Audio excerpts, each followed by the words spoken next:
Weekend Update with Norm MacDonald.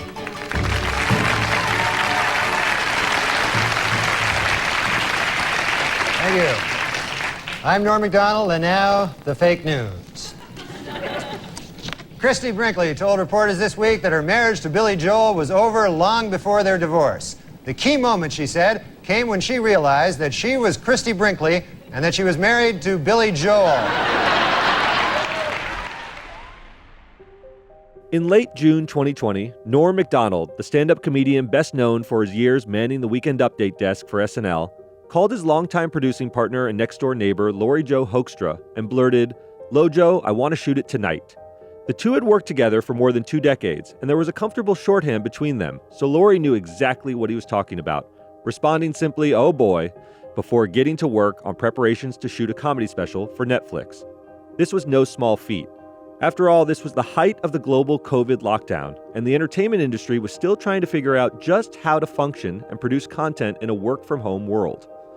The notion of shooting a comedy special in a club or theater in front of an audience was unthinkable at the time, and it was months before outdoor events and so-called bubbles to manage the risks of live events became more commonplace, and even then, such productions required lots of planning and a bigger budget than Norm had for the special. But Lori could tell by Norm's voice that there was a real urgency to his request.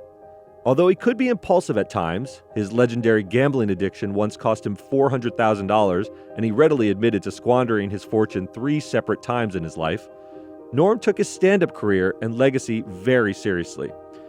He combined his incredible innate talent on stage, complete with his trademark delivery and impish smile, with an almost preternatural, at times bordering on masochistic, fearlessness about bombing in front of an audience, to produce some of the most memorable moments in comedy history.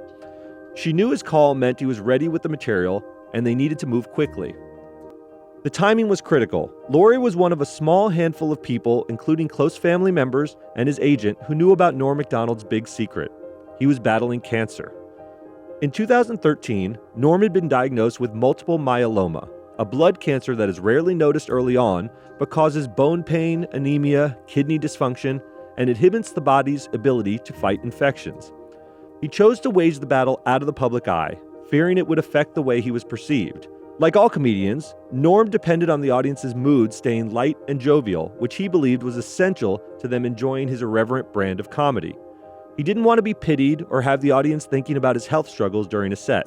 Still, the diagnosis could not be ignored, so Norm moved to Arizona in an attempt to disappear from public view while receiving several stem cell treatments using his brother Neil's blood plasma. He used aliases to check in at the hospital, most commonly Stan Hooper as a nod to his character from his short-lived sitcom, to avoid news of his condition leaking to the media. And the aliases were mostly effective, save for some speculation about his health when one of the drugs he was taking for treatment, called dexamethasone, caused the usually thin comedian to gain weight. The treatments also seemed to be working, and the cancer went into remission shortly after his initial diagnosis, although Norm did have to give up golf and tennis as a result of some nerve damage after the treatments. But the cancer returned in 2020 and had unfortunately spread to the bone marrow, which can lead to a more deadly, acute form of leukemia. The prognosis was grim, and MacDonald, who initially believed he'd survive the ordeal, processed the news in the only way he knew how, by productively channeling his energy into finishing the material for what would become his final special. Which is why Lori went into overdrive trying to pull off the impossible when she received the call from him about filming the Netflix special that June. She knew Norm had a procedure scheduled to have another stem cell transplant at the City of Hope Medical Center just east of Los Angeles, and Norm wanted something recorded before going in just in case things went south. She quickly set up a few cameras, pulled together some makeshift lighting, figured out the audio, and shot the special in her condo. Norm, clean-shaven, wearing a pair of clunky headphones over a hat with a blue sport coat over a pink golf shirt, then delivered 54 minutes of brand new material in a nearly empty room. It's like no other special, at once a product of the pandemic and a final love note to MacDonald's most ardent fans. Hoekstra would say, quote, "It really features his secret weapon, those eyes and those dimples, and his inner light is beaming as strongly as it ever did. It just didn't look like a man who was diminished in any way." It's a point easily understood when you hear the special. Sometimes doctors just know smart words. You ever see those guys, you know? Like one time I remember I was real tired. I had this thing. I didn't know what it was. So I went in and I said, "Hey, doc, I got this thing, man. I'm real tired." He goes, sounds like chronic fatigue syndrome to me. I said, really, what's that? He says, well, chronic means always, and fatigue means tired, and syndrome, that means something you got. Anyway, you can pay Agnes $80 on the way out. Despite sounding as vibrant and sharp as ever on the special, just a little more than a year later, Norm Macdonald passed away at the hospital on September 14th, 2021. He was only 61 years old. I'm Derek Kaufman. I'm Jason Beckerman. And this is Last Days, Norm Macdonald.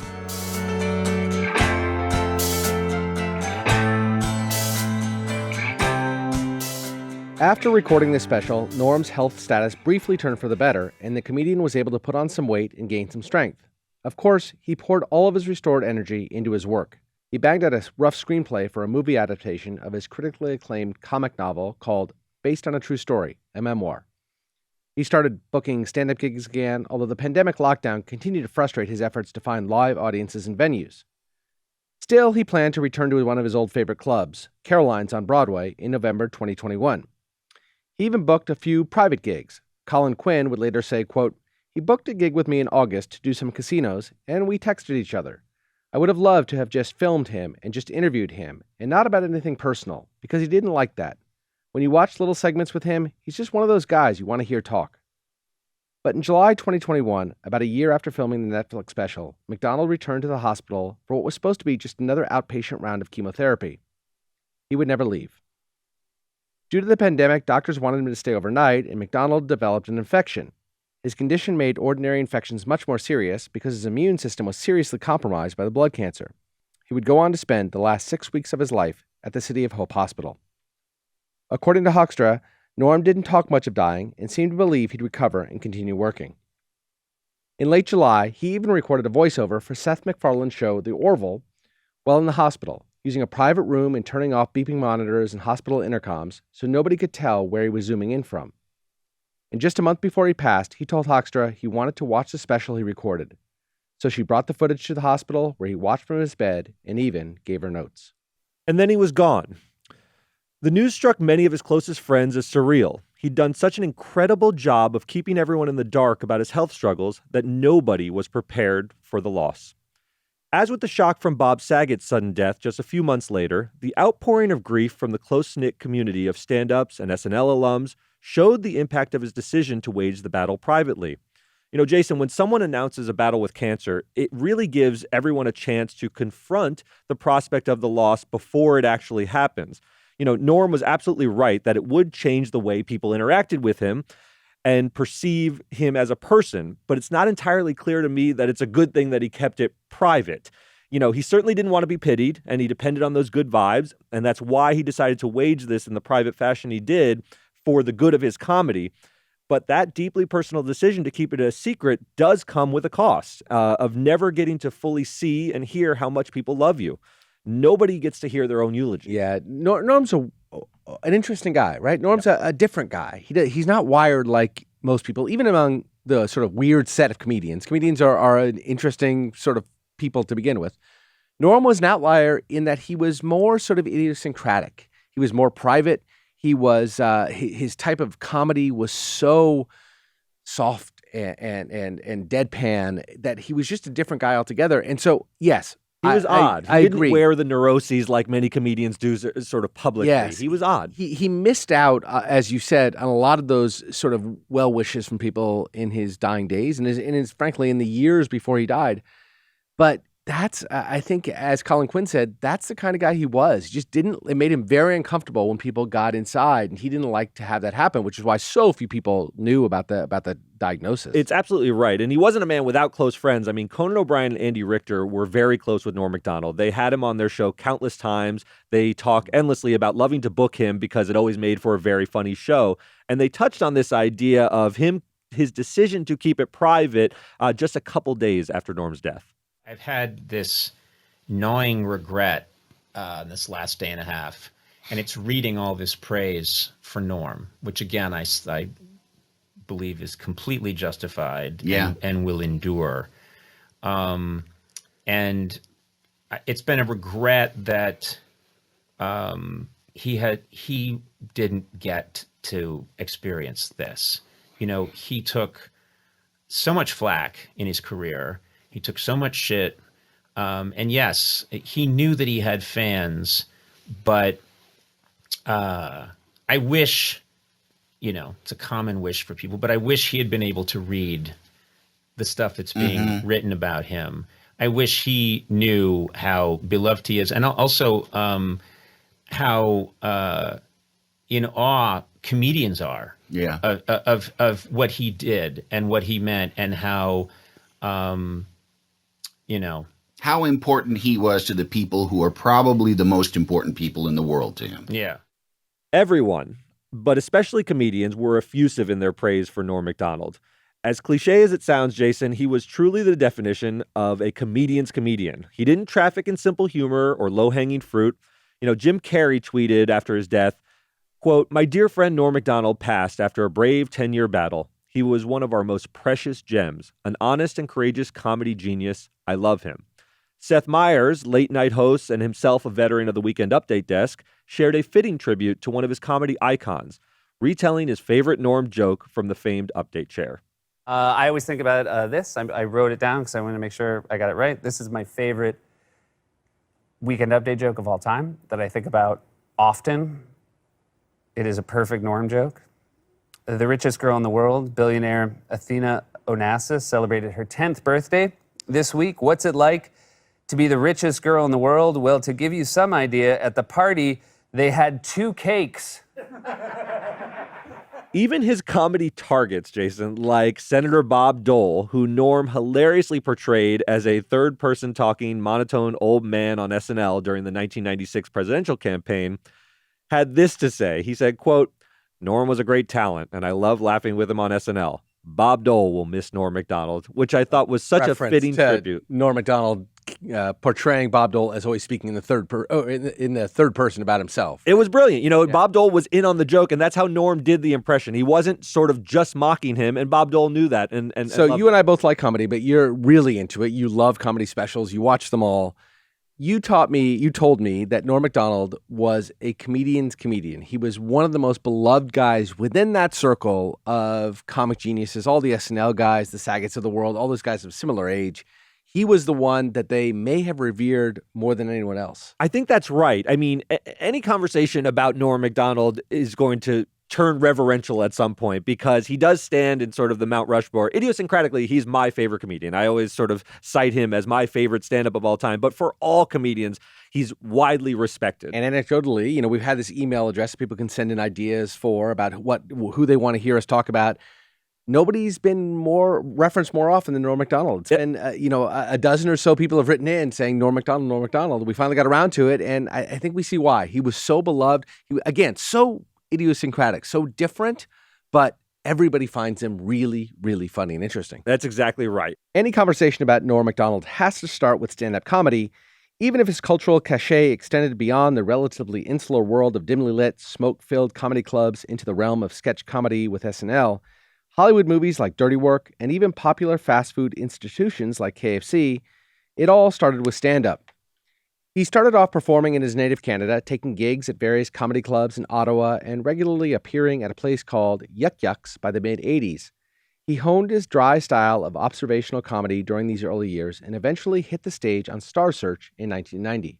I'm feeling great. I finally quit smoking, you know, so I'm feeling pretty good about that. I smoked ever since I was a kid, so it's kind of tough for me, you know. I remember once I was 8 years old, little kid, behind my garage, sneaking a cigarette back there, and my dad caught me. He hauled me in. I thought I was in for the strapping of my life, you know. What he did is he pulled out a big cigar. Must have been half the size of my arm, this giant cigar. Stuck it in my mouth, lit it up, made me smoke it all the way through, right to the end. That's when I started smoking cigars real heavy. What really stands out, Derek, about all these early performances is how fully realized his voice was at such an early stage in his career. You can listen to him then, and you hear the same guy that we then heard for the next 30 years. It's incredible because so many comedians on those Star Search, they really develop over time. You can look at like Jim Carrey, he was much zanier, and he sort of honed the craft, but Norm was Norm from the beginning. It wasn't raw and experimental, right? It was crisp. His persona was there. It was locked in right from the start. He became a fixture on late-night shows. David Letterman, known for having one of the keenest eyes for comedic talent, would say, quote, "If we could have, we would have Norm on every week." Conan O'Brien echoed that sentiment, giving Norm time for a set and often extending his appearances for long sessions on the interview couch. This is time usually reserved for bigger celebrities promoting their movies and television projects, but you could just tell that Letterman and Conan liked hanging out with him and being with Norm, who was consistently hilarious and just fun to be around. And man, was he prolific, offering different material virtually every time he took the stage. Many comedians will find their favorite set and run it into the ground, performing it again and again to new audiences. Norm was among that small handful of the very best, like Chappelle, Louis C.K., and others, who consistently worked on and performed new material. And like those guys, even Norm's late career stuff was absolutely brilliant. There is one country that worries me, though. Not Iraq, not Iran, not North Korea. The only country that really worries me is the country of Germany. I don't know if you guys are history buffs or not, but...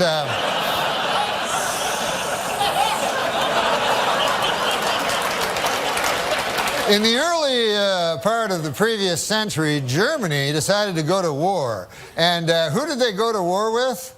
The world. That had never been tried before. And so you figure that would take about 5 seconds for the world to win, but no, it was actually close. But to focus on just the quality of the jokes doesn't really capture what made Norm Macdonald so special to other comedians. It really was his experimental nature and fearlessness that turned him into a legend of the form and an icon for a whole generation of comedians that followed him.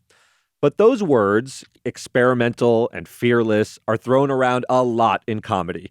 And it's given to a lot of comedians who really can't back it up. But I wanted to spend the rest of this episode showing you exactly how Norm Macdonald backed up those two labels that he got. And I wanted to start with his fearlessness. First, at the height of his fame as SNL's Weekend Update correspondent, Norm Macdonald was famously replaced by Colin Quinn in 1998 for telling too many jokes like this about O.J. Simpson. According to retailers, the most popular Halloween mask this year is O.J. Simpson. And the most popular Halloween greeting is, "I'll kill you and that guy who's bringing over your glasses," or treat. Now, you have to imagine this. So he was warned not to tell these jokes, Jason. He has maybe the best gig in all of comedy because week in and week out, you're just writing jokes about headlines. It's where you want to be in comedy.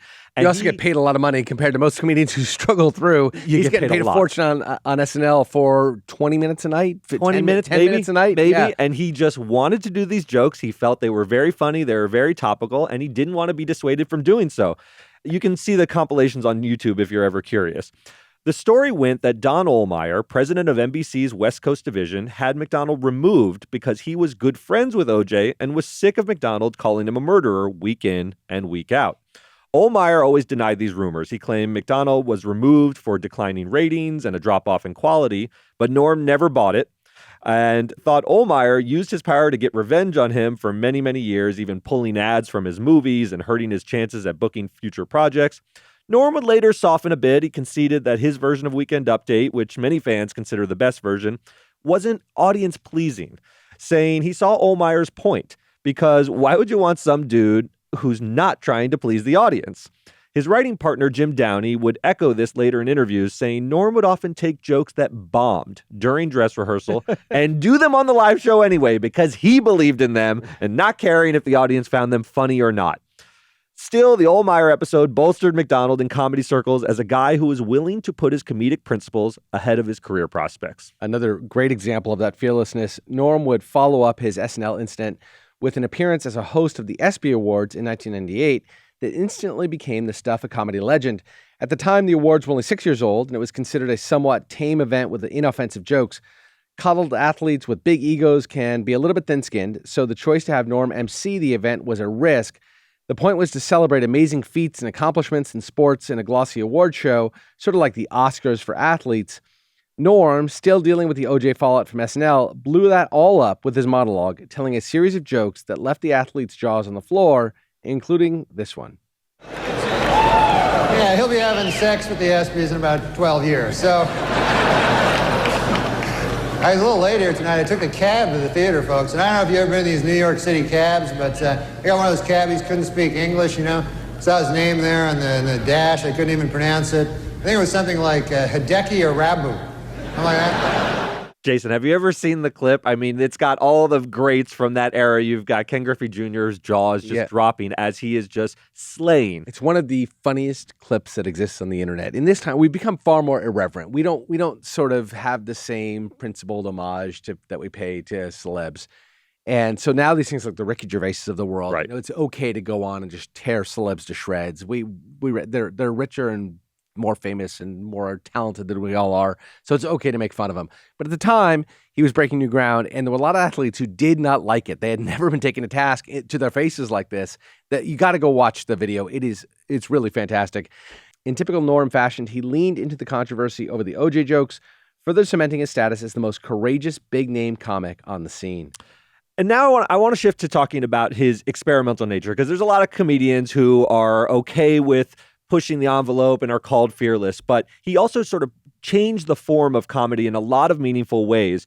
First, Norm was always playing with the form of comedy and remained completely unwilling to just mail it in with the same tired jokes and style. I've said this about how he always turned in new material.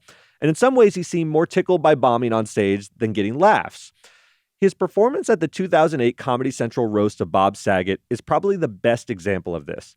The show had become a sort of arms race at the time, with comedians one-upping each other to say the raciest, raunchiest, and most offensive comments they could come up with. Norm could have easily played this game, but instead, he took the stage and delivered lines like this. As you can see, he has wavy hair. It's waving goodbye on account he's going bald.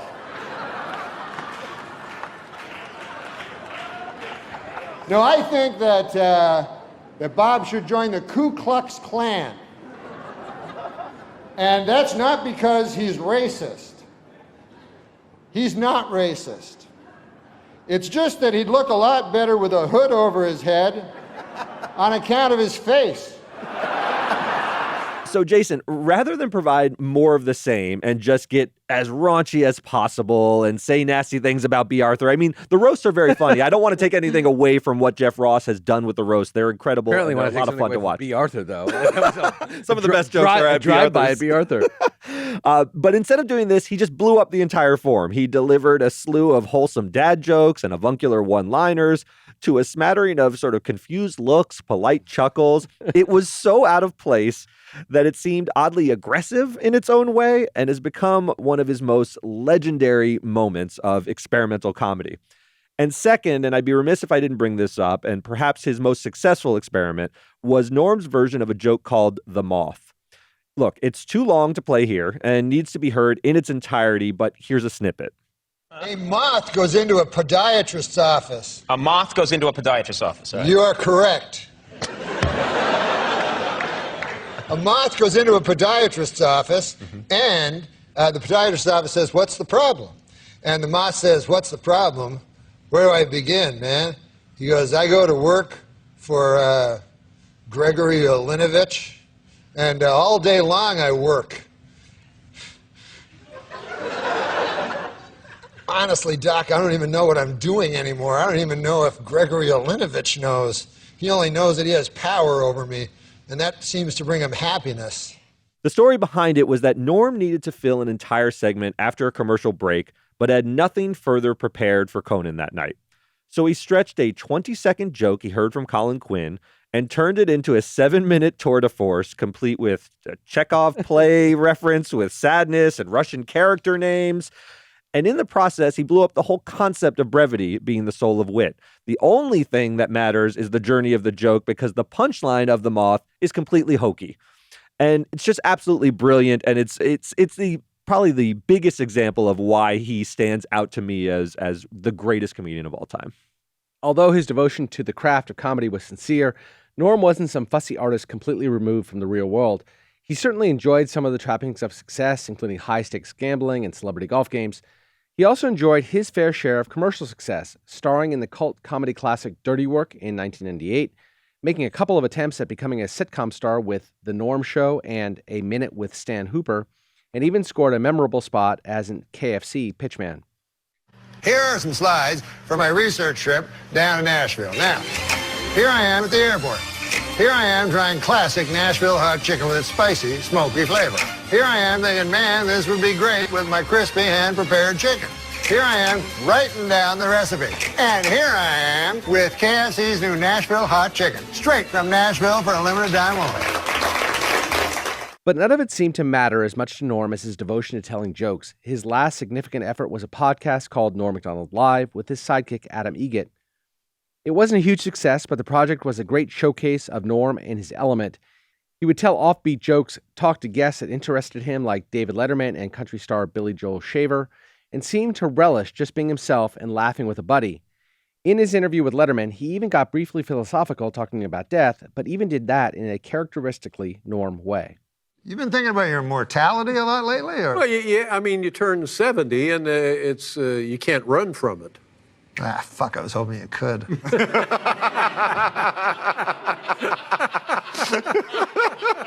I have my funeral, you know? Yeah. And you know, most of these funerals, crying and sad and everything like that. And that's what I'd like, you know? I don't want, I've heard of other ones. Let's have a party. Whoa, whoa. No party. There'll be a lot of party days later. But right now, I'm dead. But he wasn't always going for the laugh when it came to the subject of death. Towards the end of his life, he sat down for an interview with Larry King, and the topic of death came up. Norm had hilariously portrayed Larry King on SNL, but there was a clear warmth and respect between the two men. Now that both men have passed, their exchange about the topic of their own deaths has taken on a new poignancy. Yeah, well, I have a fear of not existing. Yes, but you know, the writer Nabokov said that he saw a picture one time, and it was a picture of before he was born. And it was a picture of his mother with his brother and sister that were older than him, but he had not been born yet. And he said when he saw that picture, there was no terror in him, even though he was looking at a picture where he didn't exist. But he didn't know anything, so... Right, he didn't, but looking at that picture didn't terrify him that he didn't exist.